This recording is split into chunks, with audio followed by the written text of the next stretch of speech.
In a world where most people watch movies and then forget about them, two brave heroes join forces to watch them again and then talk about them. Join them in their epic journey as they go back in time, a decade and beyond, to revisit and break down films from a vast array of genres. Do these movies hold up over time? Are they classics? Find out on Retro Movie Roundtable. Starring your hosts, John Flack and Russell Guest.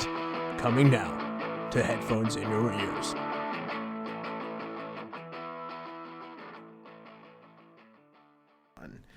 Hello and welcome to the Retro Movie Roundtable. I'm excited to have you guys back today. We're going to do Mission Impossible from 1996. John, how you doing? Pretty good. How about yourself? I'm doing great. I think this is going to be one of our best shows ever. Really, this is going to be one of the best ones. Because today, we've got a very special guest. Designer of the logo and movie enthusiast, Meredith Robson. Meredith, how are you doing today?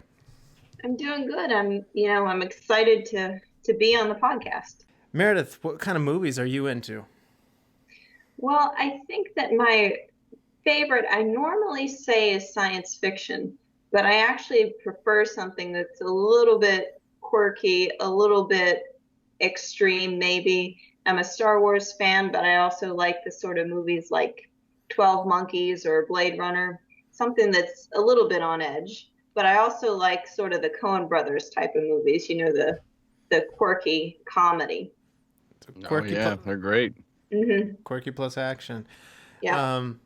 So tell the viewers at home, you are a graphic designer, right? Yes, I'm a graphic designer. I also, I work for an ad agency, so that's sort of in between graphic design and art direction. So it's an interesting job. Excellent. And let's see, what is the first movie you remember seeing? So I think the first movie I remember seeing in the theater was The Little Mermaid. But I don't, movie in general, I don't specifically remember what was the first movie I ever saw. But that was the first theater experience, I think. That's good. What movie do you think that you've seen more than any other movie?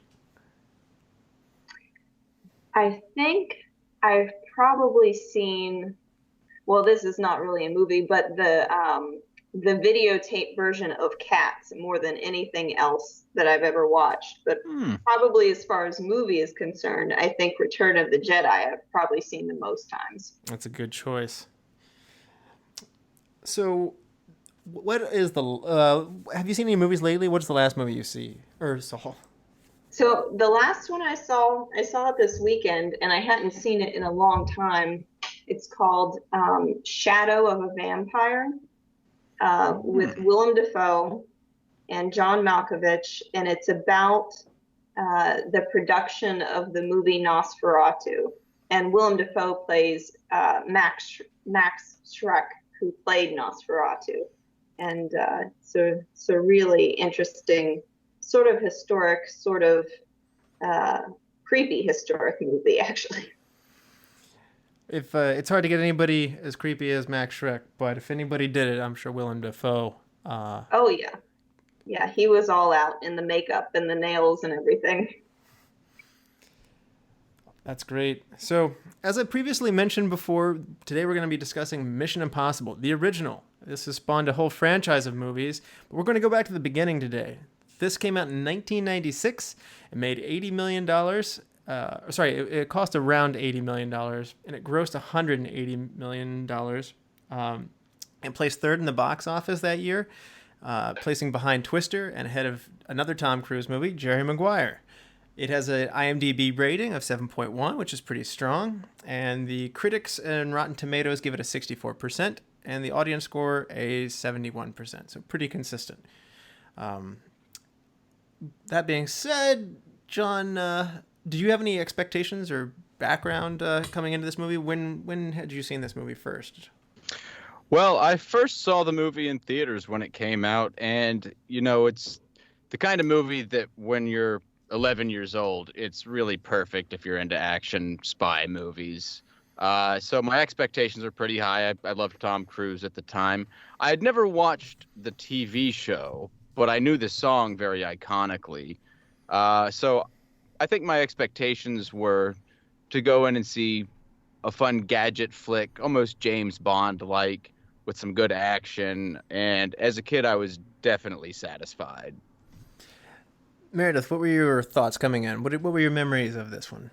Well, I was so young when this came out. I remember thinking that it was so sort of technologically driven and everything was so advanced and so cool. So when I watched it again, I sort of expected it to still be that way. And it was, a little bit 90s looking as far as the computers and what people thought of as, high tech back then. So that was something that I was sort of thrown off by really how much things have changed since this first movie. So the self-destructing cassettes didn't seem high tech anymore? No. What are cassettes? I remember thinking that was really cool when I was little, but no, not anymore. I loved cassettes. I did. Yeah, I did too. You could just toss them in your backpack and they still worked later. I mean, you could record your own. They were fantastic. Just never set the cassette videotapes on your dashboard in your car in the summertime. They like to melt. I remember struggling with CDs and scratches and just having to, be afraid of getting greasy fingers or scratches on them. And it's just, I do like the durability of the cassette tape, but the quality was better with CDs. So yeah. As for me, I actually had diminishing memories of this. I didn't remember a ton about this. I definitely saw it back in 1996, and I liked it, but I didn't love it. And somehow it just didn't stick with me. And somehow going back to it now, I like it. I actually, it exceeded my expectations. So going in, I actually had more fun with this one, and I'm glad I went back to watch it. I'll be honest with you guys, I haven't really stuck with the series. I've only watched the first 3, and then I just kind of quit on it. And now, after going back and watching this, I might be a little more inclined to go back and watch them all. So I think you're going to be pleasantly surprised or just pleasantly happy that you catch up with it. I think they get stronger, actually. Yeah, but and I don't think that the movies, the way they are now, would be what they are without this first movie. I mean, absolutely. I mean, it takes the success of this, and I mean, Tom Cruise has built a franchise much in the same way that James Bond or Connery did for Bond. I mean, he's now on 6 movies in. So yeah. We'll be right back after this mission briefing. Good morning, dedicated listener.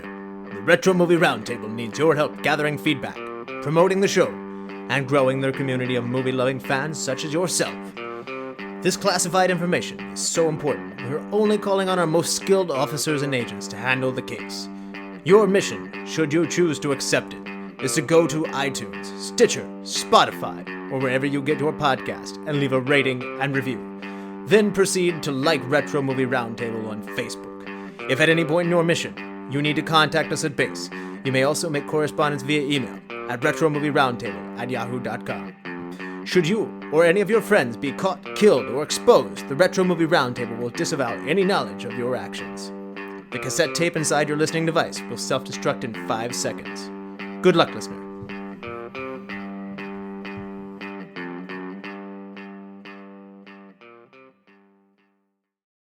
For anybody who hasn't seen the movie, we're going to start to spoil at this point. So this movie is certainly over 10 years old, and we feel like we're going to have to talk about it thoroughly to really appreciate it and to go through it. So this is your final warning. Spoilers lie ahead. Now we're going to talk about the plot, and I'm just going to give you guys a quick rundown of how things unfolded in the movie. Ethan Hunt is an IMF agent, which stands for Impossible Missions Force, and a master of disguise on a mission in Prague. His team must recover a CIA non-official cover list, or a knock list, from the American embassy. Things seem to go well until their hacker is unable to control the elevator and is then killed. Soon, Jim Phelps, his superior officer, is shot. Phelps's wife, Claire, dies in a car bomb, and another team member is stabbed, leaving Ethan as the lone survivor. After Ethan meets the IMF director, Eugene Kittredge, in a cool restaurant full of fish tanks. As they talk, Kittredge lets Ethan know that there's a mole in the IMF, and they believe that he's working with a shadowy figure named Max as part of Job 314. Hunt realizes that the restaurant is full of trained IMF agents, and they're there to monitor him. He presses the director and wants to know why. Ethan realizes that Kittredge suspects that he is actually the mole. Resourcefully, he uses an explosive disguised as a stick of chewing gum to blow up the fish tank and escape. Hunt goes to an IMF safe house where he realizes Job 314 actually refers to Bible verse 314. Job 314. And the code name of Max's contact is Job.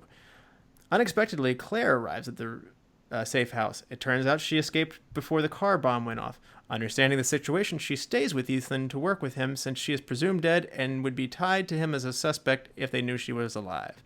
Hunt sets up a meeting with Max.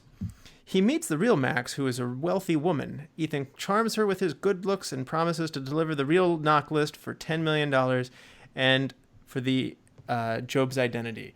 Max doubts him, but Hunt helps her escape a CIA raid, earning her trust. Ethan and Claire then recruit two former IMF agents, computer expert Luther Stickle and pilot Franz Krieger. The four of them plot to steal the real knock list from a highly secured computer inside the CIA Langley headquarters. They steal the knock list, then flee to London. Kittredge pressures Hunt by falsely arresting his mother and uncle for drug trafficking. Hunt allows the CIA to trace him to London. Shockingly, Ethan then discovers Phelps is wounded and alive, and was able to find him there in a rail station. Phelps explains that Kittredge is the mole. Hunt is not sure, and then realizes that Phelps is actually the mole because the Bible in Prague had a Gideon stamp from the Drake Hotel in Chicago. Ethan knows that this is the same hotel Phelps was staying at a previous assignment. Hunt also suspects Krieger because of his unique knife, and he recognizes it from Prague. Max waits to retrieve the knock list from Ethan on a high-speed passenger train. Ethan gives it to Max and then takes the payment. He calls Claire and tells her to meet him in the baggage car in the rear. Trusty sidekick Stickle uses a jamming device to prevent Max from uploading the knock list data. Claire meets Phelps in the baggage car and asks if they could just take the money and not kill Ethan since they need someone to take the fall. She discovers that it is not Phelps she is talking to, but Master of Disguise, Ethan Hunt, who removes his mask. He knew Phelps was bad, but he wasn't sure about Claire until now, and she's bad too. The real Phelps arrives, takes the money, and holds them at gunpoint. Hunt is still a step ahead and records their whole conversation with video glasses that replay the footage and then relay that to Kittredge. Claire and James have blown their cover. Phelps tries to get away by escaping on a helicopter trailing the train piloted by Krieger. As Phelps nearly escapes, Hunt attaches a helicopter anchor to the train, pulling it into a tunnel. Hunt places a stick of that awesome explosive chewing gum on the helicopter windshield, killing Krieger, and Phelps. Kittredge arrests Max, recovers the list, and then reinstates Hunt and Stickle as IMF agents. On Ethan's return flight, a flight attendant asks him in code if he's ready to take on a new mission, just as Phelps did in the beginning. So, did I forget anything? I think you got it all. I think you about nailed it. So what do we think about this story? You know, it's a little hard to follow at times, and I think I remember when I was young watching it, not really understanding the stakes of what the knock list is. And it's kind of, at that point for me, it was almost like a MacGuffin. It didn't really matter to me. I was more interested in the gadgets and action sequences. But sometimes it can be a little all over the place and difficult to follow. But all in all, I think it was a fun mystery / action flick in that regard. Meredith, what do you think about the screenplay or the plot of the story? Well, I think the plot overall is sort of like the predecessor model to what we would see now in like a Jason Bourne movie or something on TV like Homeland. And the writer David Koepp sort of is good at that sort of thing. I think it's a little bouncy aroundy, but I see why, in the history of movies, it's an important it's an important screenplay. I don't think it's inconsistent the whole way through. To add to your both points, which I totally agree with, I think it takes a couple of big jumps, and I almost wonder if there were some cut scenes or if things sped up too much through there. One of the big jumps is after Tom Cruise's character Ethan discovers that the knock list is, or the contact is Job, and sets up a meeting with Max. I feel like there's a big jump as he goes to meet Max, and then an even bigger jump just out of that to they're stealing the knock list themselves. I was never real clear why they had to actually steal the real knock list to deliver it to Max, especially when they go to great lengths to make sure she can't actually use it once she gets it. So that was an unexpected turn. And then the other big jump was at the train station. It's a big plot twist in the movie to see that Phelps is alive, but things speed up at that point, and it takes a hard turn, and the tone of the movie shifts, but it's not just. I feel like there wasn't much transition there. So those are the ones that jump out of my mind. What do you guys think in terms of, you guys both alluded to being a little bouncy? Meredith, what do you think? Well, it is bouncy, but I think that part of it could be intentional because, you know, it's a spy movie and things are never what you think they're going to be, and they take a turn, you know, in a second. So, you know, if it's a little hard to keep up with, that's just sort of par for the course with a spy movie, I think. That's true.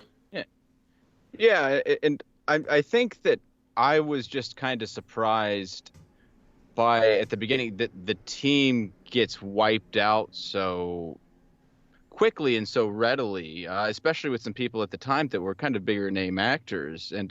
But in doing research for the film, I found out that the original thought for the film was to open with the original TV show cast members all getting killed, and that they didn't like that. So I can't help but wonder if maybe that kind of just came over to this portion, like this version of the plot. I kind of think that's kind of fun. I'm surprised there wasn't actually any cameos, even if they weren't the real characters, but by the people in the TV show.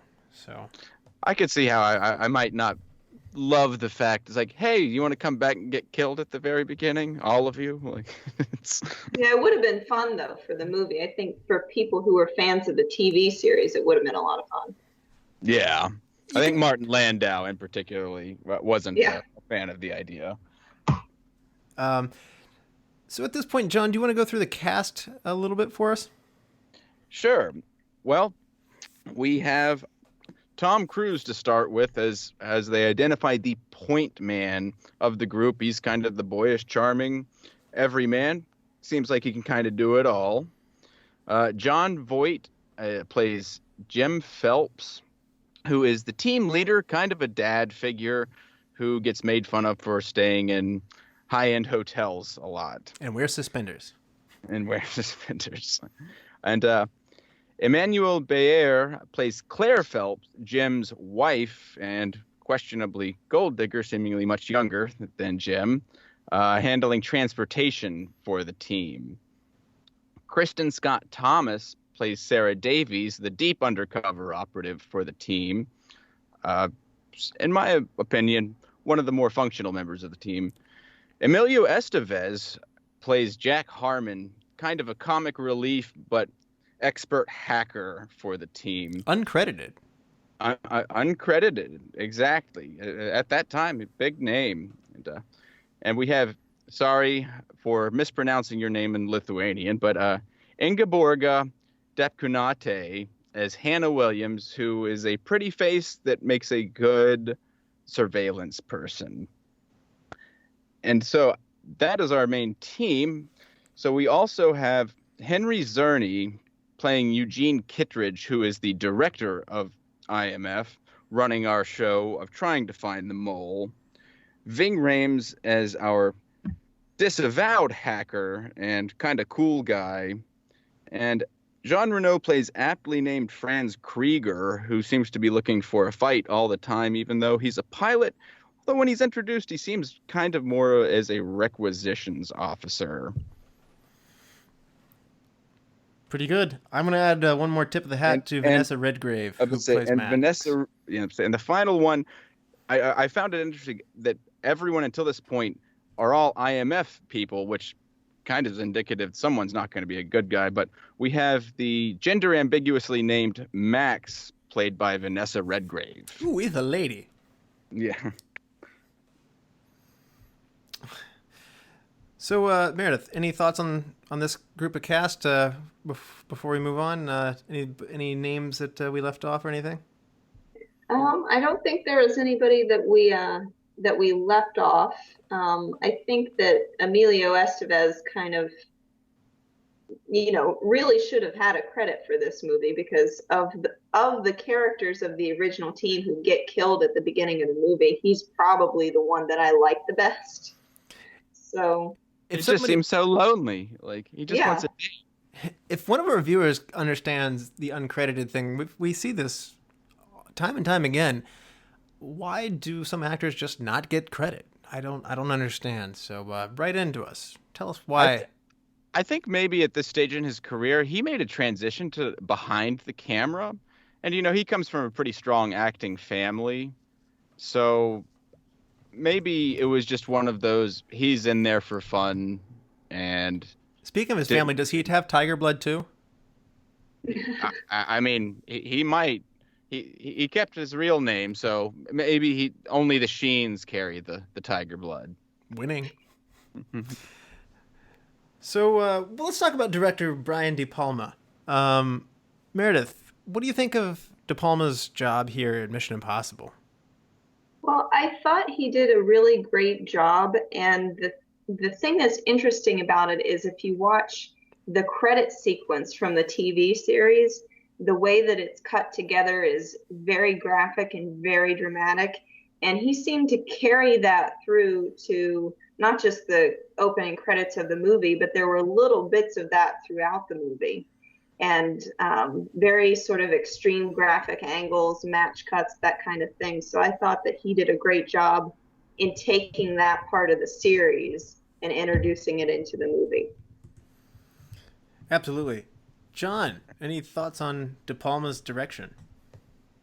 Well, I've always liked him as a director. And one thing I just find interesting about this, because you can't say this about many movies, the action sequences were developed first, and then he had to help build a plot around those, but still make it feasible with some extreme action sequences, mind you, to make it all fit together. And I can't help but think maybe that's why the plot sometimes seems to jump from place to place.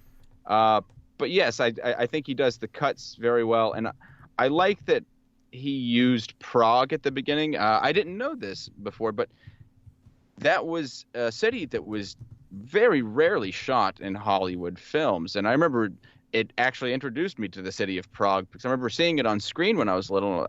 I thought it was Pragu, and I was like, is that a knockoff spaghetti brand? and I like groundbreaking things like that, because now it's a city involved in a lot of espionage movies. It's a charming city. It didn't get destroyed in World War II. It's an older city than a lot of. It's got an old look, and I really liked that. Yeah. I mean, Prague's definitely a charming place. I haven't traveled there myself, but I would love to someday. I'd like to go to a lot of places. Yeah. Absolutely. So yeah, I thought this storytelling, and we kind of touched on this one a little bit already.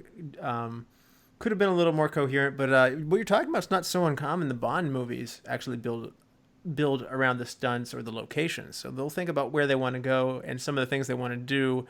And Bond has a little more of a template.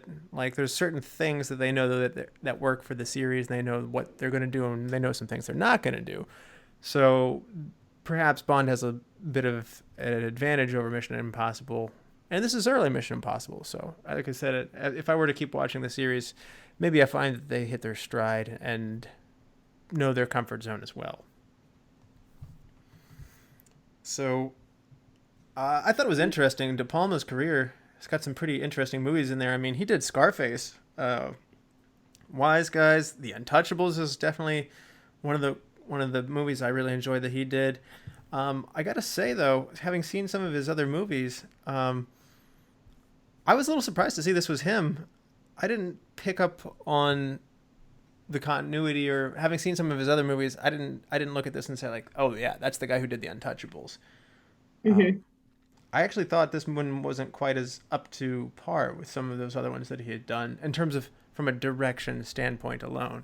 The movie's still very good though. Well, and some of the research I've kind of gotten is I don't think he had like full power on this movie. I was surprised to see how much control Tom Cruise had over this movie.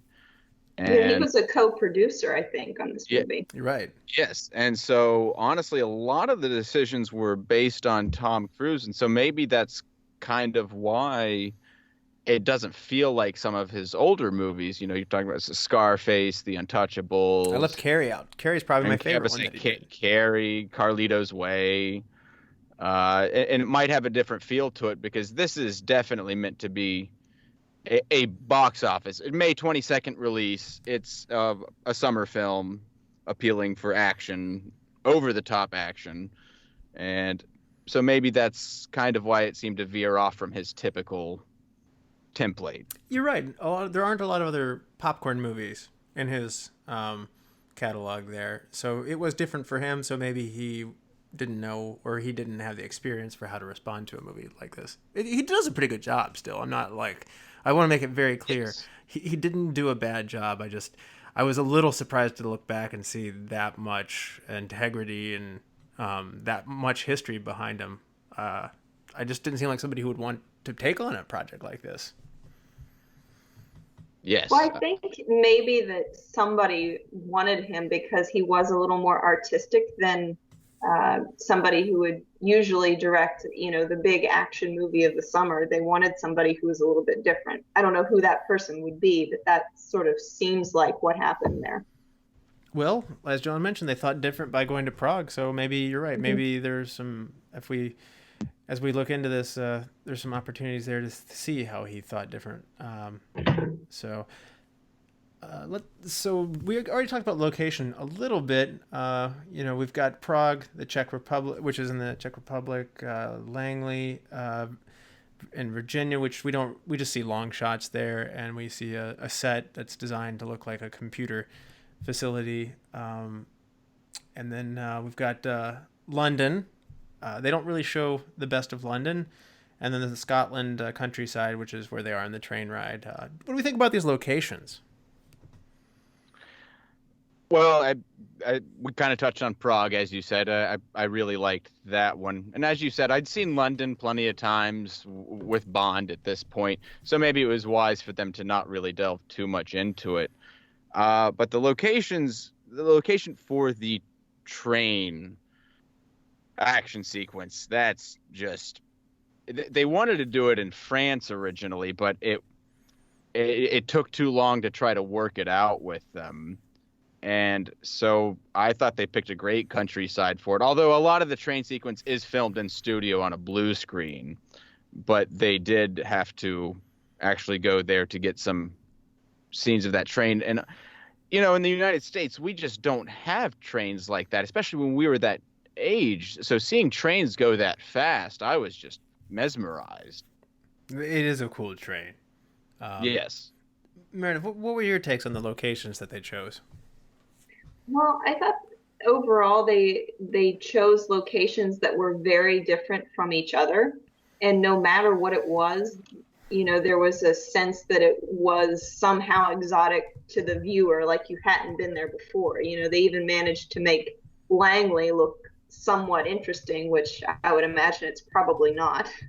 But there was a stark contrast between every location, and I liked that we didn't see the same thing throughout the movie. And I like that you touched on that, because I think that kind of gives us what, spies and covert agents have to do. You have to be ready to go from place to place very quickly, Mm-hmm. and be ready to adjust from one country to another. Different accents, different identities, passports. And so maybe it gave us a little taste of the difficulty of living that kind of life. Yeah.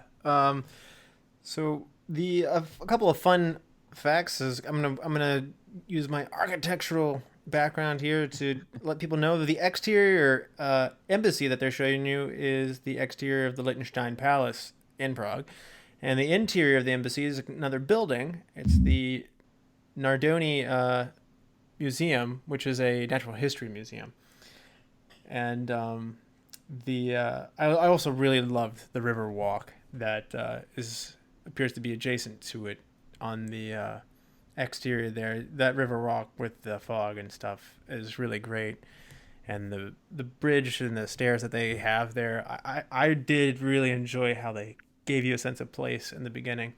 They didn't do as good of a job in that in London. The train station was cool, and I like showing a new fresh side of London, but the movie picks up its pace, and obviously they're in an internal they're in a duct system basically in Langley, so it's a closed quarters kind of situation. But another closed quarter situation of being on a train, that was great. So I thought it rebounded well there as far as location goes at the end. I'm with John. That was a great train scene. Yes, absolutely. Yeah. Train/helicopter scene. That's right. So what do we think about the other aspects of atmosphere in here? Any other comments anybody would want to say in terms of the things that made up the atmosphere of this movie? Well, I think the atmosphere was done pretty well in regards. Some of it we kind of touched on. That building you were talking about, I loved that foggy part of Prague, especially when she's shadowing Golitsyn, and it gives it kind of an ominous, kind of scary kind of part of it. But a lot of it, and Meredith kind of touched on it earlier, is the gadgetry it sets up. Like at the time when I saw it, I mean, this technology was like unbelievable. I mean, particularly the vault. I mean, I was like, does a room like this actually exist? And like the sense of urgency and what's at stake is a lot. And that's the only indication I had really that the knock list was that important, that it required that many security measures. And I also thought that they did a good job of splicing in some humor there. And I think ironically, it was the hackers that really provided most of that. I thought it was well timed. Most good popcorn movies, they need points of comedy. And I thought that those were brought in at the right times. Meredith, one of the big things that sets the tone for this movie is the soundtrack. What are your thoughts on the choice of the soundtrack and score here? Well, it's very fast and sort of propelling you through everything. It's Danny Elfman, but it's not really in his signature sort of dreamlike style. And it employs a lot of the urgency of the theme music for Mission Impossible. So I thought it was pretty well done. It seems like the music plays into the lighting a lot. There's always, a little bit of ominousness in the darker scenes and a little bit of quickness in everything that's brighter, like in the big, the security room, where Tom Cruise has to come down from the ceiling to the floor. There's a lot of quickness in that music. So yeah, I thought it was really well done, even though it's not his signature style. That's a good point. There's a lot of harsh interior lighting, particularly in this movie. Things kind of have a blue, pale glow on them, which isn't necessarily the most pleasant thing to look at and can wear on you over time. But part of the fogginess that we see in Prague, which I think is where the movie sets the mood best, and the dingy interior lighting, you're right. I think the Elfman, now that you've mentioned that, I think that is reinforced in the music as well. That helps actually give you that mood. I was surprised to see Elfman's name. It makes you feel antsy, kind of. It does. I was surprised to see Elfman's name on this, to be honest with you. I did not identify this as an Elfman score right off the bat. It's not a Tim Burton film with Elfman. Yeah, you're right. No, but it's totally right for what the movie is. It is. It fits very well. So I gotta talk about the soundtrack a little bit too. We have Adam Clayton and Larry Mullen Jr., who are two of the lesser known members. It's not Bono and the Edge, but it's Adam and Larry that do the theme. And to me, when I think of the theme song of Mission Impossible, it's had several different renditions. This is the iconic song, and it was a pretty big success. It peaked at number 16 on the Billboard Top 200. Considering the movie doesn't have words, the song doesn't have words. That's really unusual to have a pop tune, a hit like that, and it hits in the top 10 even, and the top 200 as well. So the album sales were at 16, and the song itself hit the top 10. So. Really cool to show just how talented these guys from U2, who sometimes are overlooked and they shouldn't be. The traditionally named members of U2. It's but one thing I read about it, and I didn't know this, I like that they were nervous about taking the original theme and redoing it. It shows a level of respect for such a classic tune. I'd never watched the show, but I certainly knew the music. And I mean, anytime I hear it, I feel like I should crouch down and get secretive. Like it's really good at that. And I like the fact that they both made their own versions of the song, and that Polygram actually wanted both of them. They asked them to pick the favorite, and they liked them both and took them both. They recorded them in different cities. Mullen did it in Dublin, and Clayton put it in New York City while they weren't with U2, and it worked out great. Another soundtrack point I got to point out is I love the Cranberries at the end. Yes. That was a surprise, and then I thought, like, oh, they went back and pulled that in there, and then I actually realized the movie was actually old enough to be in there. So it's like, oh, this is contemporary for the time. Yeah. That's perfect. Great. That's actually probably my favorite Cranberries song, and I think it fits the mood of that scene very well. Like, it does. And honestly, when you go back and look at this is something I find in the 90s a lot. You don't see this as much now. I think maybe the album was used as a marketing device for the movie. The movie is a marketing device for the album. But this is actually, I listened to the full soundtrack on this one online, and it is actually kind of a fun listen to. It's got Massive Attack on there. It's got Danny Elfman. It's got Bjork. It's got the Cranberries. And then obviously the classic Larry and Adam song. It has some fun stuff to listen to on here. It is very 90s, but it was kind of a fun way to go back and listen to some of how technology was infused into music at the time, and it's a high-tech sounding soundtrack. A lot of progressive people who are bringing in technology into the music and kind of setting a cool, uneasy feeling of what's going on there. I think they needed a garbage song, though. That's my take. There was only, and I don't know why, I even noticed this when I was younger, there's only one little short clip that I thought the music was just a little too cheesy from like a cheesy superhero movie, but it's just for a moment when Ethan jumps from the train onto the helicopter. It's only a few seconds, but the music does not seem to fit that little tiny sequence at all. Like, it really feels like some sort of 50s. Wait, you're talking about the helicopter where he blows back onto the train? No, reverse. When he jumps from the train to the helicopter. Oh, that's fair, because I was going to say they were playing the theme song when he gets blown off the helicopter. It's like, no, that was perfect. No, they transition into the theme song after that, which is great. But right before that, there's this weird brass, like, something like I'd see out of like a 10-year-old cartoon show. Or like the movie with Billy Zane, The Phantom. The Phantom, yeah, exactly. Like, it just really seemed, I was like, that sounded weird. This isn't what I want right now. Yeah. I didn't ask for this. I did not want this.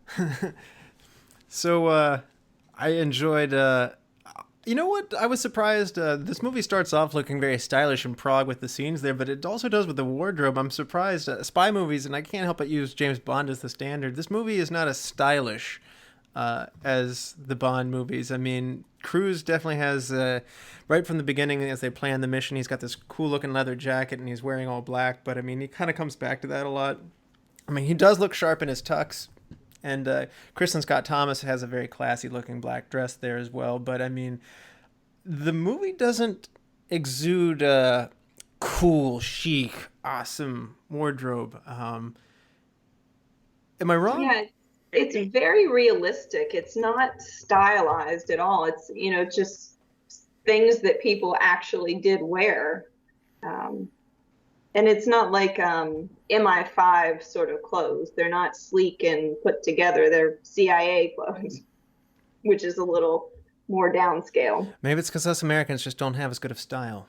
I think that's what it is. We need the Europeans to tell us how to look good. Although I guess Tom Cruise is going to look good in whatever you put him in. So, yeah, he's going to be fine. Although I got to say, it's like John Voight's character, Jim Phelps, like, can you get at least a different colored trench coat? Because we can always tell who you are, even when we can't see your face, by that same trench coat the whole time. I gotta say, I probably still dress like Emilio Estevez in this with his casual flannel shirt. So I was like, I'd wear that. Oh, and I'll tell you, at the time, I loved his light glasses, and I carry a headlamp with me about 95% of the time. And it's amazing that how much the technology has come since then. But I was like, wow, that's a brilliant way to use a light, so I can have both my hands and not just one. Like, throughout the movie, I think the 90s ladies in movies tended to be the very, very, very thin look was in, and Emmanuelle Béart is like kind of got these stretched, long, very slender, perhaps too slender proportions, and she's got a lot. And I noticed on the train that she's got like a scarf around her. She got a very long neck, very pronounced the way she wears her hairs up, and I made a note of like it looks like a giraffe wearing a scarf. Yeah, the 90s, movie stars were very skinny, and that was, the ideal for some reason at that time. But yeah. it didn't age well for this movie. I don't think so.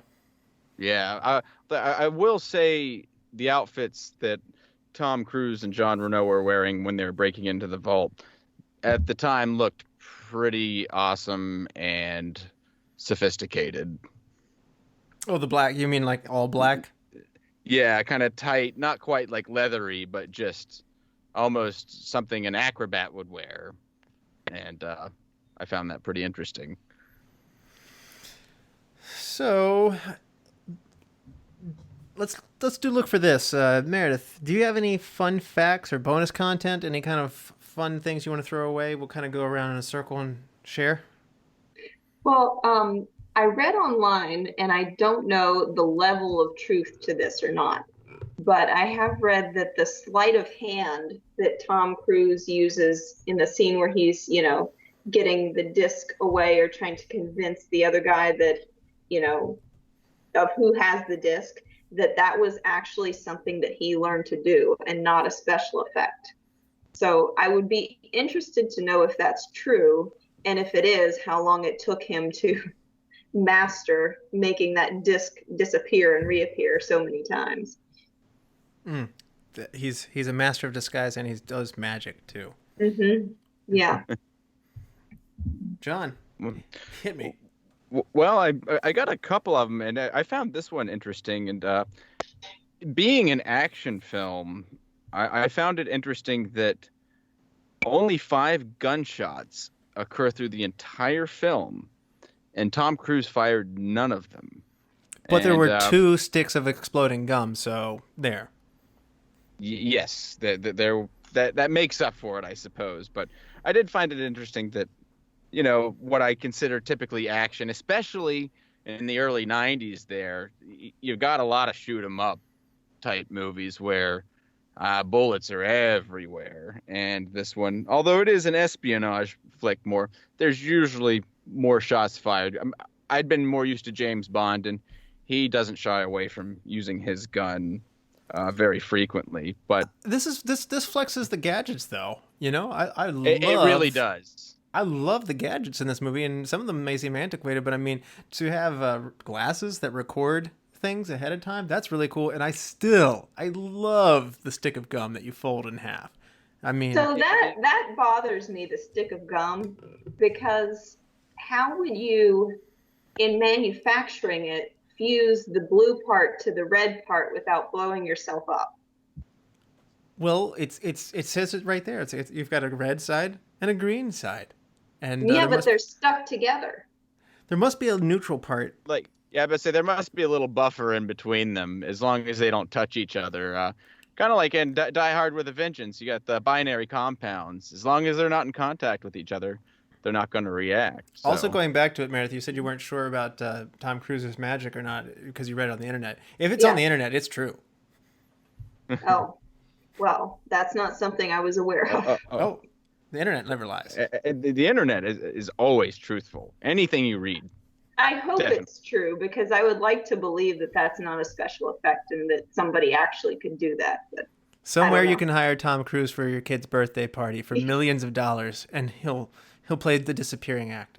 Yeah. And pull a floppy disk behind, or actually, sorry, it's a mini disc. Out from behind a little girl's ear. Yeah, the mini disc was short-lived, but it is in Mission Impossible. I had a mini disc player. I won't lie. Did you? I did not. I had a Sony mini disc player. It was the first time I could actually make my own cuts for tracks and everything. It was fantastic. It didn't skip while I was skiing, unlike a Discman. It was a lot of fun.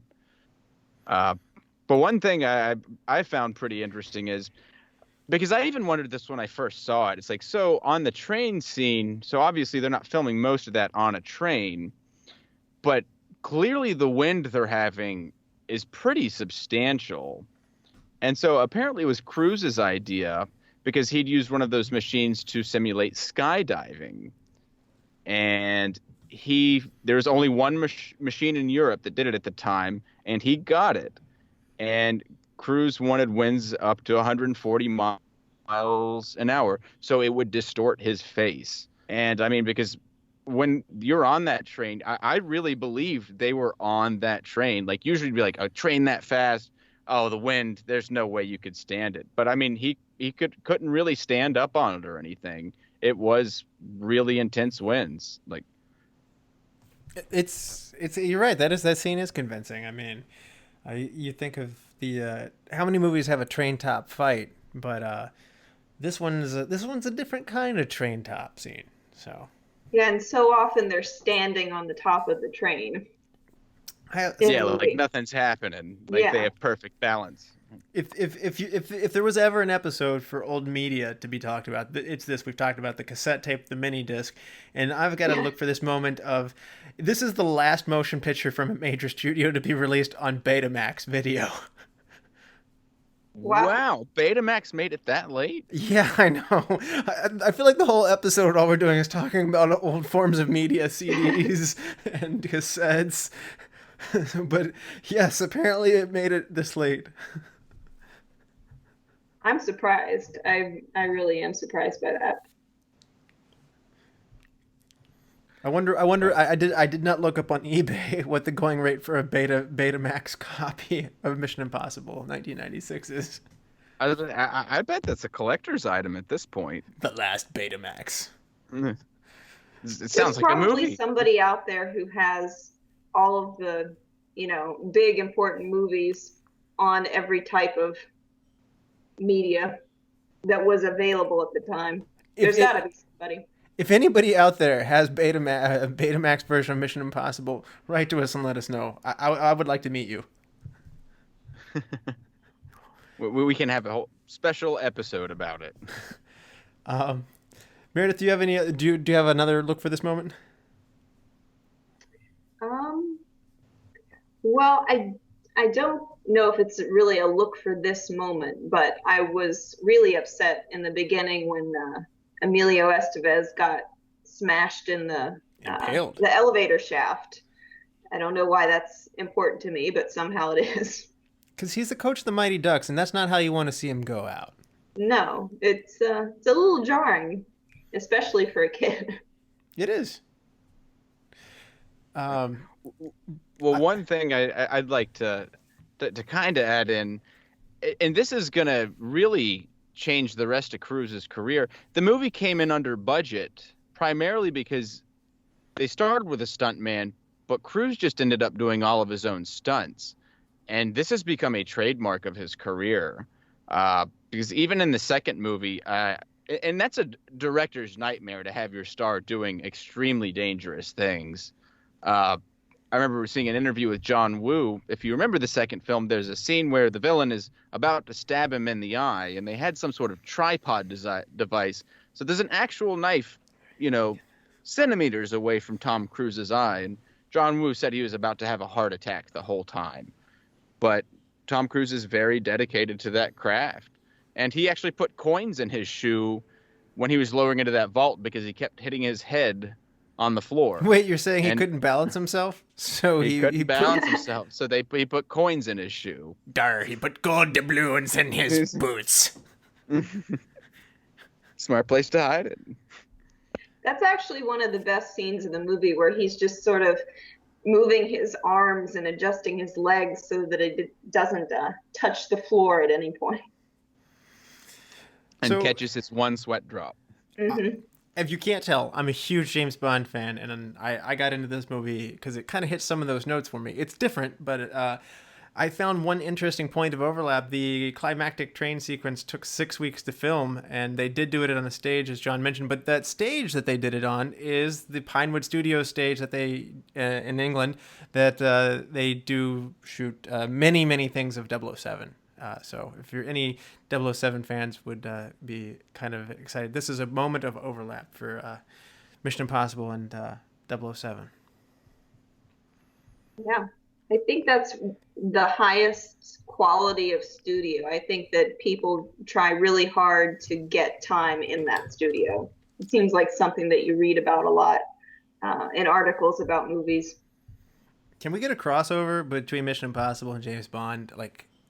People might say that's sacrilege, but I would love that. Yeah, I would like it too. James Bond teaming up with Ethan Hunt, Tom Cruise, and Daniel Craig. But at this point it would have been Brosnan, but Daniel Craig and Ethan Hunt or Tom Cruise. Tom Cruise just never seems to age, really. Those guys are both shorter than you might think. Oh, Tom Cruise he's quite short. Maybe it helps him do some of those acrobatic things. I think probably. I think you want a small guy to finagle his way up on top of, getting on a helicopter from the bottom. I've got Tom Cruise's height. Guy would be more difficult. I've got Tom Cruise's height in here as 5'7", so he's actually a little bit shorter than I am. Even that's amazing. Well, why aren't you jumping on trains and doing stuff, Russell? And looking really, really ridiculously good looking. With some boyish charm. The aliens didn't bless me like they blessed him. So I want to ask at this point, how did this movie affect you, or how did you react to this movie? Meredith, why don't you take this one first? I think that my reaction to this movie after watching it is always relief. Because he's, the main character, Ethan, is so either confused or in full adrenaline mode or trying to figure out how to change his plan. I always feel, relieved at the end of the movie when, he finally gets things straightened out. John, how did this one affect you? Well, the technology stuff just made me want to explore the internet more and more when I was younger. But I kind of agree a little bit with Meredith. It's I just can't imagine having this whole team that is pretty important to you. But particularly, Jim Phelps is kind of like a father figure to him, and they're all just gone. But he immediately just has to get focused and realized he's got to find a way to clear his name and possibly his family's name really fast. It was interesting to just kind of see him be able to kind of think these things through in his head. And we're not always seeing the things he's figured out, but you can tell not only is he just an action star, good at, hanging down in vaults and balancing himself and all that, he is quite an intelligent and just is able to see from different perspectives. And I kind of like seeing that type of character that doesn't just have one skill set to hang their hat on. He's really got a lot, but he really seems to care for the people he's working with. And in fact, it shows because he doesn't know if Claire is part of Jim's plot or not, and he's not willing to lump her into it until he can be absolutely certain. So it also shows me that, sometimes, especially in the more recent Bond films, it's shown him become a little more cold-hearted. Hunt seems to have some pretty strong moral compass and caring for those that are around him. Now that you mention that, I just didn't take a particular liking to Claire's character very much, and it might have been a directorial decision and a casting decision to not want you to fall too in love with this character because of the fact that she ends up backstabbing in the end. I think we're supposed to be sort of on the fence about her because Ethan is on the fence about her for such a long time in the movie. That's a good point, because I'll be honest with you, there were some she was not my recast, but there was, as I was sitting there thinking later, and I don't want to spoil things with my superlatives just yet, but I was sitting there thinking something's not right here. I don't know what I want from this part, but it's not giving it to me. And now that I'm slowing down thinking about it, that might have been an intentional decision. So, well, and I read somewhere that there was originally a more sophisticated opening that was going to create kind of a love triangle between. I don't think I want that. Jim, Claire, exactly, and that's why they didn't do it. It takes it too far out of genre, and so maybe it got difficult to write her character a little bit after that because. Good call. I did not need that love triangle. Yeah, I think they even tested it on an audience, and it didn't go well. I mean, she looks like she belongs to Tom Cruise more than Jon Voight, because Jon Voight appears to be old enough to be her father. Yes. But anyway, maybe my head is. I've been working a lot in the office, so my head. This movie is really technically about backstabbers and betrayal and. Being betrayed. And when I watched this movie, somehow I really flashed onto the part of the impossible breaking into the Langley headquarters in the secure vault. And Ethan just calmly builds a team and does it. It's not a big deal to him. And in a way, I sometimes am humbled at. I work at a architecture firm called AE7 here in Pittsburgh, and some of the projects that we work on, international projects, I've gotten to work on the Intizar Tower, which will be the world's tallest residential high-rise in Dubai, and working on one of the world's largest mall facilities that is literally the size of some cities' downtowns. It's humbling to think some of the things that we do, and it's kind of funny when you sit there and you hear these people around the office who are like, we're going to build a giant mall that's going to be, 9 football fields long, and you're like, what? And and it's going to have an indoor ski slope, and it's going to have these towers that stick through it, and you're just like, it seems like someone's telling you to break into Langley, and sure enough, just as Tom Cruise is sitting there with a straight face, the people that I work with are like, this is what we're going to do, we're really going to do it. And so for the last 3 years, I've been doing Mission Impossible, and it's pretty wild. So when you break it down, you can accomplish the impossible. And then someday Tom Cruise will jump off of one of those buildings in Dubai. Ooh, I would be honored, Tom Cruise, if you would jump off of one of my buildings. I'd be like, see that? Yeah, I did that. Tom Cruise was on that building. Anyway, so why don't we get into our awards? This is probably my favorite part of the show. Meredith, why don't you kick us off with your MVP? I think the MVP in this one probably is Tom Cruise because he carries the movie and he makes it, dark, but not so dark that it alienates the audience. So I think, he sets a good tone and everything else just sort of falls in around him. I that's for me too. That's my call. It's considering he's the producer and the lead actor, his footprints are all over, or fingerprints. I always say footprints on here. Well, his footprints and fingerprints are everywhere. So he's like a monkey man. Put his feet on it.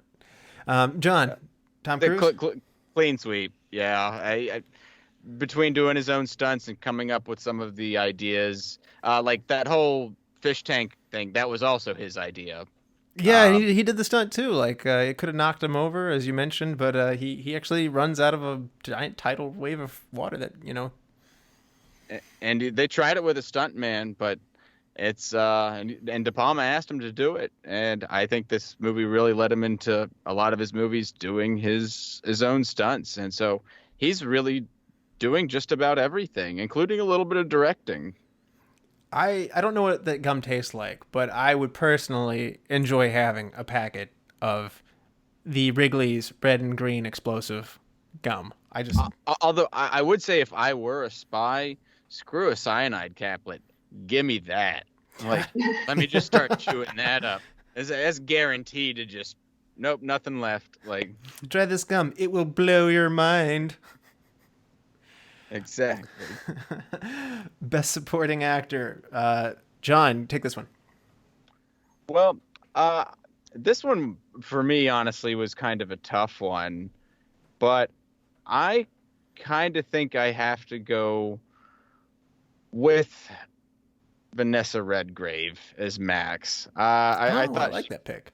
I think that she's already an accomplished actress at this point, but she's kind of playful, and we don't know she's a female for a while, and in the car ride after Ethan has proved himself, they just had really good chemistry right there. Like it really worked. That's a good pick. I like that better than my pick. I'm still gonna read my pick from before, but I like that's a good pick. I might like yours better. Meredith, what do you have for best supporting actor?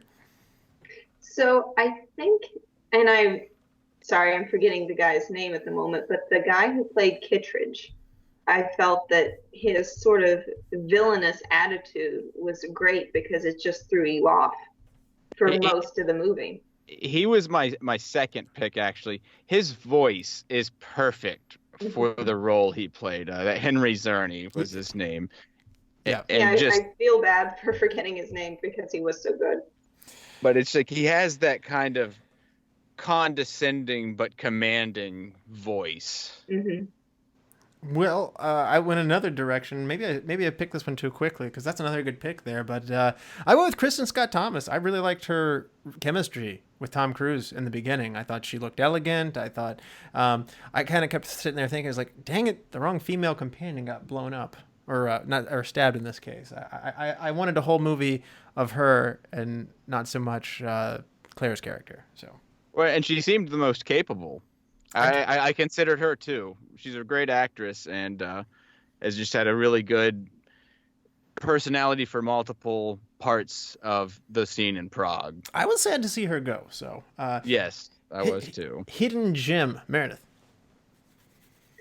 Well, I think that Ving Rhames is kind of a hidden gem, just because he's so different from everybody else in the movie, and you don't expect somebody like him to show up. No, that's I like that pick. That's he wasn't on my radar, at least going into this movie at that point in time. He's just so different in tone and personality to the other characters that you just don't expect him at all. John, hidden gem. I'm going to go a little bit deeper in someone we haven't talked about yet, but I'm going with Dale Dye, who played Frank Barnes, kind of the Kittredge underman, and he is just in so many war movies. He was actually a Marine, so I totally missed this. Sense. Like, what does he do in the movie? This one slipped in my mind. He's the one that he's helping Kittredge on the train. He's trying to pick the lock on the bathroom. he's giving the advice when they try to bust Max's thing, and he's like, "What do you suggest we do?" He's been in Band of Brothers, Saving Private Ryan, Platoon, but he was actually a captain in the Marine Corps, so he's an outbreak. He's a great character actor for these kind of military roles. Got a good voice for it, but I don't know if you recall any of the scenes with him in it. You went deep into the gem mine for that one. Yeah, because I've seen him in so many movies, and Platoon is one of my all-time classics, and he plays the captain in it, and he's just got that another good voice for that type of role as a government agent. My hidden gem, and I might have cheated a little bit in this one, but I thought the supporting, he probably fits under the supporting category, but he's uncredited and he's not in the movie for very long. I got to go Emilio Estevez. I really liked him in this movie, and I was, if I have a regret, it's that his character is not around longer. I really liked him, and I thought he was killing it, and I was just disappointed to see him go. Because, when we first meet him, he's concerned that Claire's been under too long, and you kind of see that he's got a genuine heart and everything, but then you see how lighthearted he is too, and at one point it's just like, saved your ass again. He's like, yeah, my lonely ass. Like, that's, he just has a really good rapport, even when they're kind of mocking him when he can't get the elevator pass fingerprint thing done, and they're making little comments to him, and it's just like, I forget what he calls Ethan, but he calls him some sort of name for like a Texas farmer or something. It's like, hold your horses, so and so. Like, it was a great. Hard to call it a gem. I understand what you're saying, but I think that's the right pick for it. I had to say great job to Emilio somehow. So and his tiger blood. I could have seen more of him in the movie. Yeah. So. Recast. Let's if you could or had to recast somebody in this movie, who would it be? And you're also allowed to add who would you replace them with? Meredith, do you want to take this one first?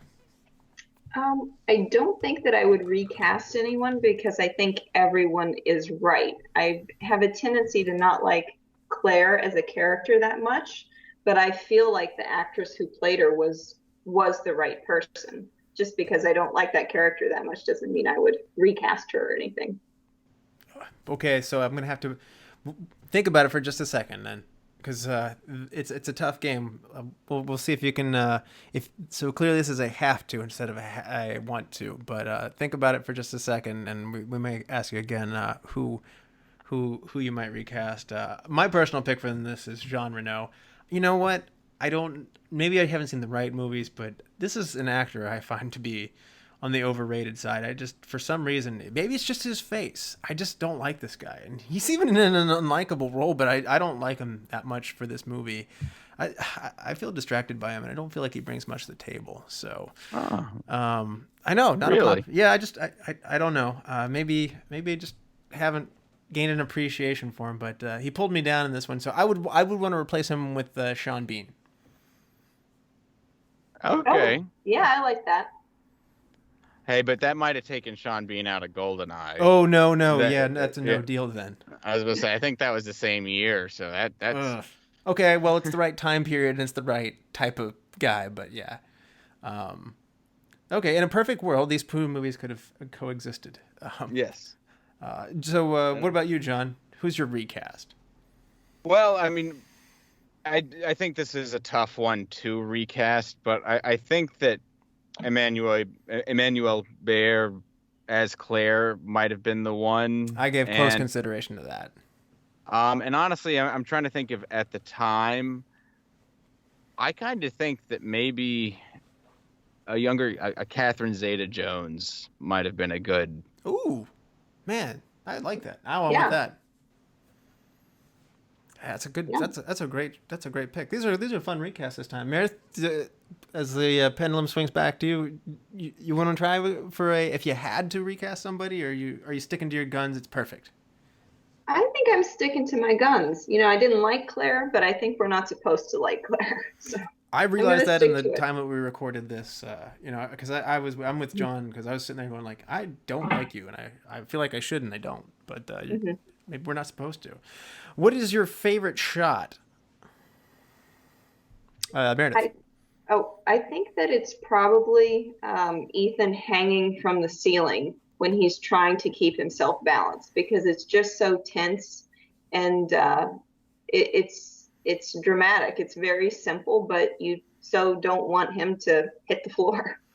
It's like you span a Twister game, and then it said, "Don't touch the floor," and you're like, "What am I supposed to do?" Yeah. I have to touch something. John, best shot. Well, as far as best shot, I gotta go with on top of the train. I just imagine that was so difficult to film. It apparently took them 6 weeks just in that studio to get it done.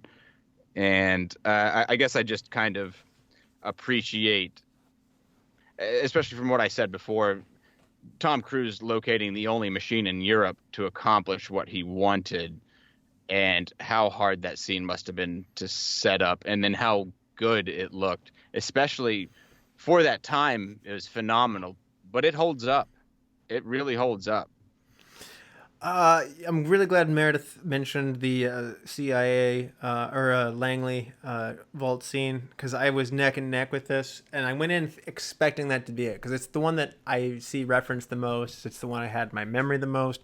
But upon watching this again, I just really loved the scene where he blows up the helicopter and is blown back onto the train, and the camera sees his face like collide with the windshield of the train itself.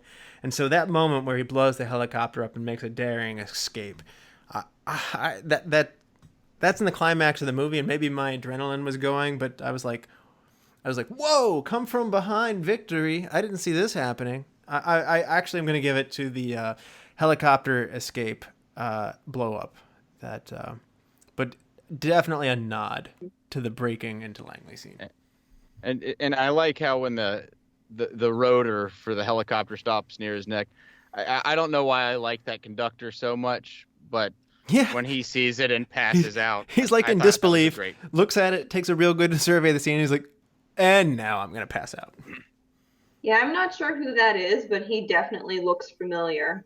And I think maybe he's had to give that look in other movies. Yeah, he definitely channeled his inner Don Knotts there to like, what? He's like, don't slow down, they'll hit us. Accelerate. Like, he's looking. So best scene. The best Sheen is Charlie Sheen, or is it Martin Sheen? No, sorry, best scene.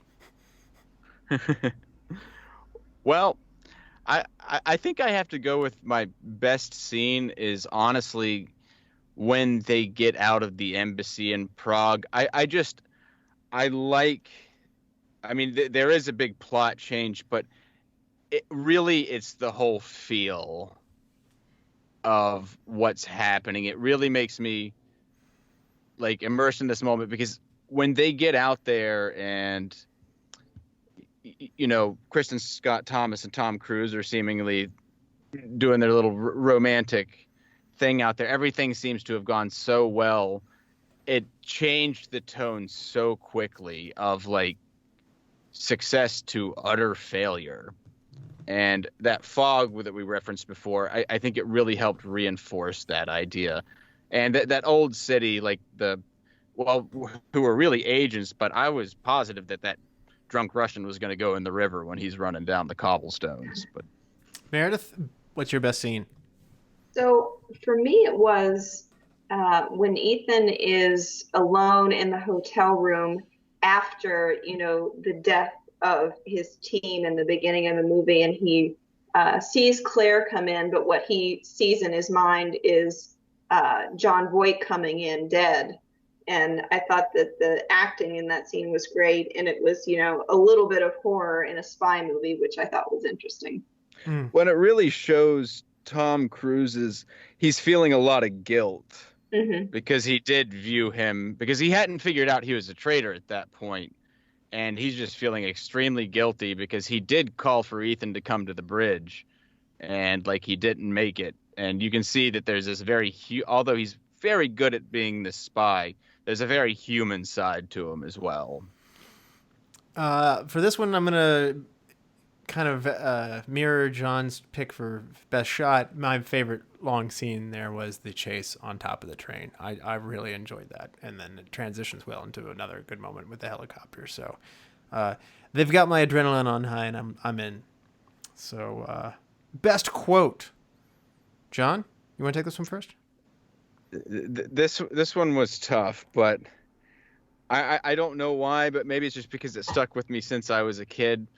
But when Emilio Estevez is showing Ethan the stick of gum, for some reason when he says "Hasta lasagna, don't get any on ya," I don't know why that stuck with me. Oh my gosh, you took it. Yeah, that was my best quote.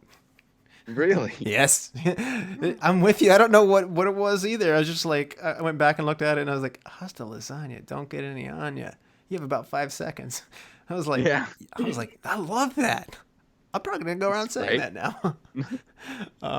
Meredith, is it a clean sweep for Hasta lasagna? Well, not quite. It's the same scene, but I was actually going to go with when Emilio Estevez says, "Just don't chew it," meaning the gum. Oh, that's just a good scene. You know what? They shouldn't have killed that guy. He was good. No, they shouldn't. He was. I also really like, and it's gum related, so the gum really was a big hit for me, if you couldn't tell. But I also like the scene where he's like, "Red light, green light." Yeah. Sticks it on the windshield and then blows it up. I was like, yeah, that's awesome. That's that kind of action movie thing you say before you do it. It's like, I think back to the movie Hot Fuzz where he's like, "Did you say something cool?" Like, no, like what? Like cool off. He's like, "No, I didn't." He's like, "Oh, you should have." I also liked at the end when they're talking about how it feels to not be disreputable anymore. And when Ving Rhames says to him, it's like, "Well, if it's any consolation, I'll always view you that way." Yeah, that was good too. It kind of opened up like, hey, these guys could be together in a movie in the future, which they were. So if you could change one thing about this movie, if you're De Palma, what are you changing in this movie? Well, I kind of touched on it before. And at this point, I don't think I'd figure it out when I was 11, but I probably did at this point. But when we get to the train and we're kind of figuring out who's who, and it's trying to show Phelps put together a gun, but we're not supposed to necessarily know who he is, especially a young kid. Like, he's wearing that dang same trench coat. And I'm just like, that wardrobe choice is really sticking with you, huh? Yeah, I'm just like, he's worn that thing the whole movie. Like, it's like, I know it's him now for certain. Like, maybe you can buy John Voight's trench coat. It's like, and it goes with the car. It's like, "This car was driven by John Voight, and I'm wearing John Voight's trench coat." It's like, huh? Says here, yeah, this was joined by John Voight, but it's spelled with an H. And it's not even like black. You know, black used to kind of be like, oh, well, lots of people wear that. It's like a light beige. Like, it's maybe olive, it's the 90s. I think, is the color of that coat. You mean this isn't John Voight's coat? No. Get out! Meredith, you're the director. What one thing are you changing? So, I would change the fact that we don't get to see all that much of the female characters. Because in the beginning we established Hannah and we established Kristin Scott Thomas's character, and they don't really get to do all that much in the course of the movie, and I would like to have kept either of those two a little bit longer in the movie. Yeah, we're just left with Claire, and Claire's just there. And it's something that gets sort of made up for, I think, in the next Mission Impossible movies. They have lots of good female characters, but I think that is something that I would have changed. Seriously, I can't even... Did Hannah actually say anything in the film? I think she did, but I don't remember what it was. So it was a little disappointing. Yeah, I guess really Vanessa Redgrave held up the the female end of that. Yeah. Those are all good points. My one thing, and I mentioned it, I alluded to it earlier. I think they need to establish some kind of better causality for them to go into Langley and steal the actual plans. I know he said he would deliver plans, but why he has to actually go so far to put a legit list in her hands instead of having Ving Rhames establish a very convincing look-alike, which is much safer in case something doesn't go that way. I know I'm picking nits here and just getting into that really kind of was like, we're on quite a tangent.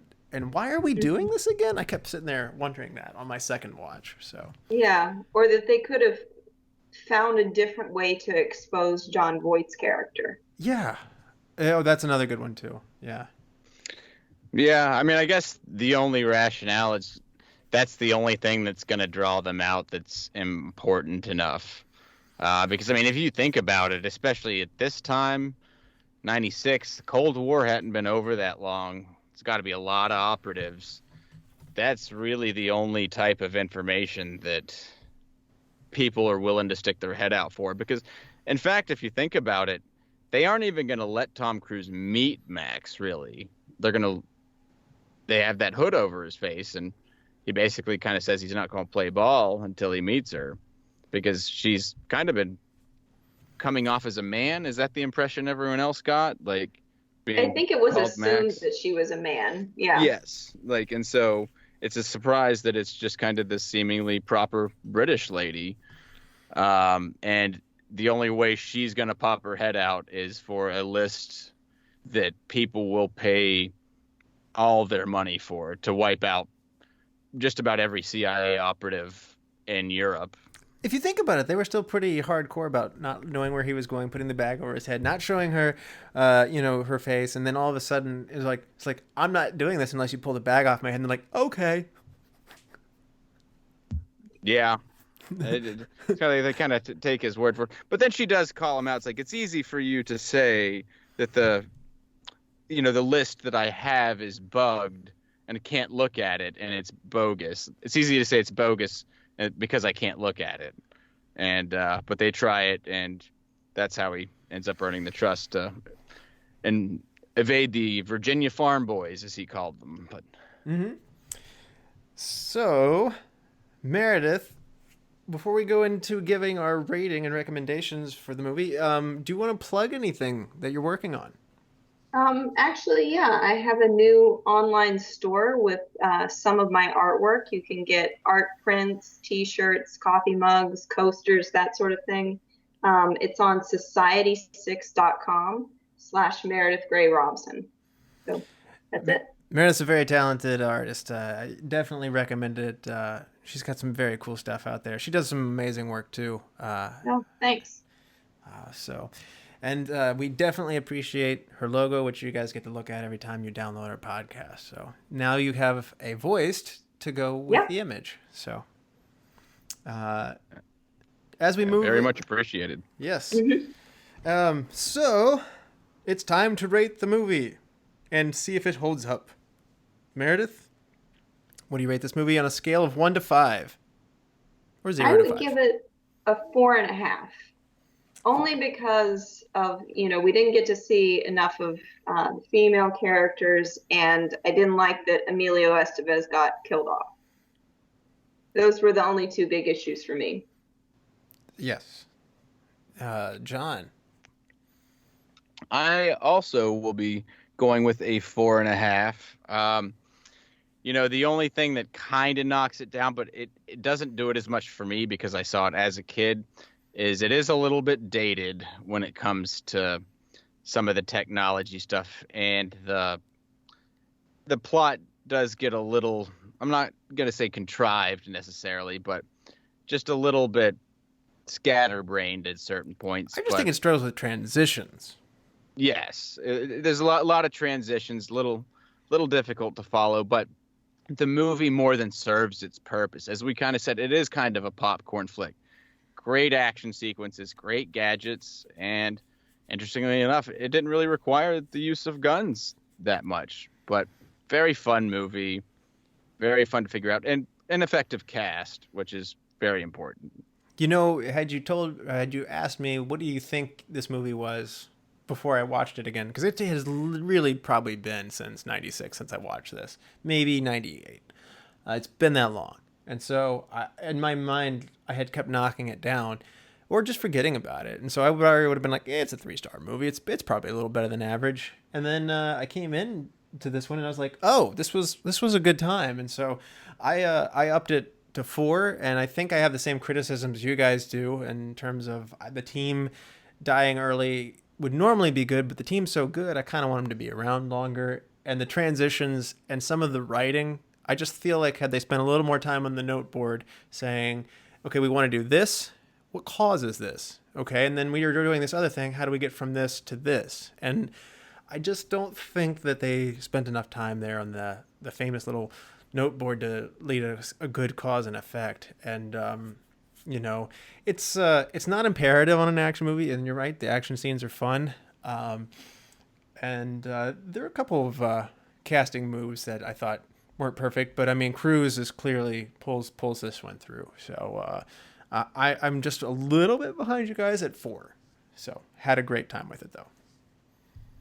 And I do think it ages pretty well, despite the old technology. I don't think the technology being a little bit out of sync or out of date is a problem. I mean, when you go back and watch a Bond movie now, I mean, sometimes, you know, Bond's got a camera that's would easily fit into your iPhone now, but they think it's clever and small, or that he has something like a jetpack, and it looks absurd by today's standards. But I mean, it's still a jetpack. He's still flying in the air with it. I mean, it's still cool. It just may not look as sleek as today's standards. So it doesn't pull me out of the movie as much as some, maybe. Yeah, I think the 90s is an awkward place right now because it's not old enough really to look retro or nostalgic in the way that, you know, a movie made in the 70s or the 60s would be. So I think in maybe like 20 years, people will think of that a little bit differently. That's just a good point. That's a good point. That is a good point. I don't think the nostalgia is there. I did think the soundtrack nostalgia was there because I think music has really changed, and I don't think that some of those songs and the artists continued to be in the public's eye. And so going back to there really did take me back to, like, I was like, oh yeah, I forgot about this little cross section of music from this time period. It's a little more instrumental than what I usually listen to, and I really did enjoy going back to that. So it, you know, overall, I think we can say it's still a good watch, right? Oh yeah. Yeah, really very good. much so. Yeah, my only concern would be the younger generation upcoming. They might find it a little slower for their taste, but I suppose that's just kind of the nature of movies. As a kid, I would just get lost in the characters and the story, and you know, I might start off by the movie being like, I don't like how that guy's dressed, or I don't like that guy's hair, or something like that. But I mean, 10 minutes in the movie, you forget about it. It's almost like as a kid, I used to hate widescreen movies. It's like, get those black bars off the screen. And again, you start watching it and you forget they're there in 5 minutes. If it's at all a good movie. I mean, if you're still complaining about the bars on the screen or the old clothes, you know, an hour and 10 minutes into the movie, then either you don't have a very good attention span or you've got a bad movie. And this is not a bad movie, so... I think it only takes one view of what pan and scan does to those widescreen movies, how much of the frame it actually cuts out each scene. It's significant. The first time I saw that, where they showed the box on a movie from its theatrical version to what it put on our VCRs, rest in peace VCRs, but it cuts not quite a half, but probably at least a third of the screen off. No, it's a very valid point. And so my point is, even as a kid, I wasn't distracted by such things. I remember thinking to myself, I don't want to watch King Kong. It's old. And then, you know, King Kong's a really good movie. And so you just get into it. Maybe I was a different kind of kid. I grew up to help co-host a podcast about old movies. But, you know, I'm positive if I were I don't know, 10 years old today, I'd be digging this movie and ready to be Ethan Hunt out in the backyard. Well, I Russell, think that's true. Yeah. Yeah. Well, Russell, I would really encourage you when you get the chance to try to catch up. I didn't see the most recent one in theaters, but they got really good. Well, I am encouraged now, and I probably will go into it. Again, they take so gosh darn long to make a James Bond movie these days. They really wait a long time between them. I've taken to the Kingsman, and maybe a little bit of catching up on Mission Impossible will help tide me over until James Bond will return. So. Yeah, and I think that Simon Pegg being in some of the newer Mission Impossible, that might give you a little James Bond influence. He's a little bit MI5 style, so he's pretty cool. Well, and he helps write for that, so that's he's a great writer as well. So we're nearing the end of our journey. Before we hop in our DeLoreans and come back to present day, John, I'd like to throw a couple movie options at you and see what we're going to do next time. Are you up for that? Can you handle it? I think I can handle it. I can handle the truth. Okay, well, next time we're going to be looking at superhero sequels. I have 3 options that are all follow-ups to a successful superhero franchise. Option 1, 1980's Superman 2. Superman agrees to sacrifice his powers and start a relationship with Lois Lane, unaware that the 3 Kryptonian criminals that he inadvertently released are now conquering Earth. Option 2, Batman Returns, 1994. When a corrupt businessman and grotesque penguin plot to take control of Gotham City, only Batman can stop them. Meanwhile, Catwoman has her own agenda, starring Michael Keaton, Christopher Walken, Danny DeVito, and Michelle Pfeiffer. Spider-Man 2, Option 3, Spider-Man 2, 2004. Peter Parker is beset with troubles and failing in his personal life as he battles a brilliant scientist named Dr. Otto Octavius. Ooh, that was a tough one. Otto Octavius. Ooh, those are some good sequels, and sequels aren't always that great. No, they're not always as good. I did think it was like, man, this implies that the second one's better. I was saying some of them, yeah, that I argue kneel before Zod was one of my favorite lines as a kid. So, but I think I'm gonna have to go a little bit back to my actual childhood. One I haven't caught in a while. I'd kind of like to see Batman Returns again. Did Danny Elfman lure you in? I was about to say, and this might be a nice transition after Danny Elfman. We can compare some musical styles. That's the real Danny Elfman. That's the Tim Burton Danny Elfman. He's got puppet strings attached to him when he has music. Well, Meredith, thank you so much for joining us. Thank you very much. Yeah, this was a lot of fun. And to all of our listeners out there, again, please give us a review on iTunes and Spotify. Wherever you listen to our podcast, give us a review. It helps spread us like butter. And then get back to us and give us a like on Facebook. We always want to engage with you guys. So until next time, be good to each other and watch more movies. John? Gotta give it to Cruz this time. You complete me.